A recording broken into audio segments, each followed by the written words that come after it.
Avec vous, Laura Cambo. Bonjour Laura. Bonjour Pauline. Vous nous parlez de TikTok ce matin, l'application préférée des jeunes, l'application chinoise de vidéos. Les services de sécurité occidentaux craignent que Pékin ne s'en serve pour nous espionner. Résultat, TikTok est de plus en plus banni. Oui, et la dernière institution à l'avoir banni, c'est le Parlement européen. Hier, il a décidé à son tour d'interdire TikTok sur les téléphones professionnels de ses employés. Le Parlement a emboîté le pas à d'autres institutions européennes, la Commission et le Conseil européen. Et toujours en Europe, le Parlement danois a demandé hier à ses députés et au personnel de bannir l'application. Même initiative prise par le gouvernement canadien et ses employés. En France, le Sénat va lancer une commission d'enquête. L'attention est surtout concentrée en ce moment sur les États-Unis qui se disent particulièrement inquiets. Oui, il reste moins de 30 jours aux fonctionnaires américains pour supprimer TikTok de leur portable. La pression monte à Washington. Au Congrès, un projet de loi est étudié. Il pourrait déboucher tout simplement sur l'interdiction de l'application. Donald Trump avait déjà essayé d'y parvenir sans succès. L'Inde est le premier État à avoir banni TikTok il y a 2 ans. De nombreux élus américains considèrent le réseau comme une menace pour la sécurité nationale. Pour eux, vous le disiez, Pékin pourrait accéder aux données d'utilisateurs du monde entier via l'application. C'est un sujet particulièrement sensible alors que les tensions sont croissantes entre la Chine et les États-Unis. Pourquoi est-ce qu'on peut craindre que TikTok, effectivement, soit un outil d'espionnage? Eh bien, le problème avec TikTok, c'est qu'elle appartient à ByteDance. Et comme tous les géants chinois de la tech, ByteDance est sous le contrôle des autorités. Si les Occidentaux craignent que TikTok se transforme en outil d'espionnage, c'est parce que l'application voit tout dans votre téléphone. Car en l'installant, vous autorisez l'accès au micro, à la géolocalisation, aux photos, aux documents. Et c'est loin d'être anodin, comme l'explique ce spécialiste des questions de sécurité.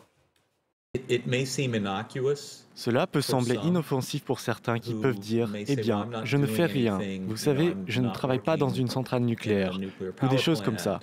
Mais il y a tellement de façons dont les acteurs étrangers, en particulier les Chinois, mais pas seulement eux, peuvent utiliser ces traces que nous laissons, de sorte que, même si la plupart d'entre nous pensent que nous ne faisons rien qui puisse intéresser un gouvernement étranger, ce n'est pas vraiment vrai.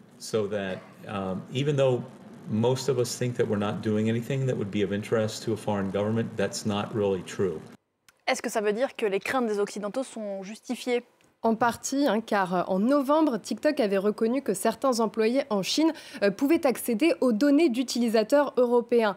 En décembre, TikTok admet même que des employés ont utilisé ces données pour traquer des journalistes. La maison mère ByteDance avait condamné, je cite, une initiative malencontreuse et nier toute collusion avec le pouvoir chinois. Mais ce qui inquiète aussi les États-Unis, Pauline, eh bien, c'est une loi chinoise qui a été promulguée en 2017. Elle peut obliger les entreprises chinoises à transmettre des informations aux agences de renseignement nationales. C'est loin d'être anodin car TikTok, c'est l'une des plateformes, des applications les plus populaires du monde.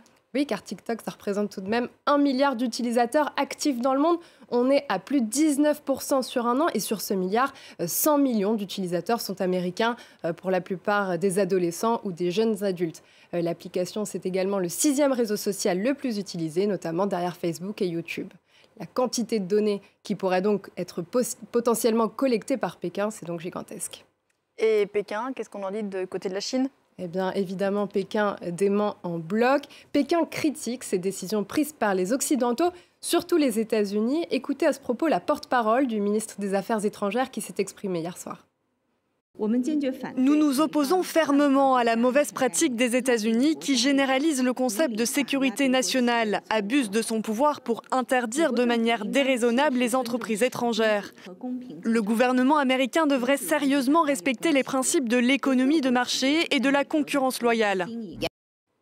Voilà, donc vous le voyez, Pékin qui s'offusque de ces décisions prises par les Occidentaux, notamment les États-Unis. Mais on précise tout de même qu'en Chine, la plupart des grands réseaux américains sont eux aussi interdits. Voilà, si on avait des velléités de chorégraphie improbables sur TikTok, on est donc freiné. Merci beaucoup Laura, c'était l'Info Écho.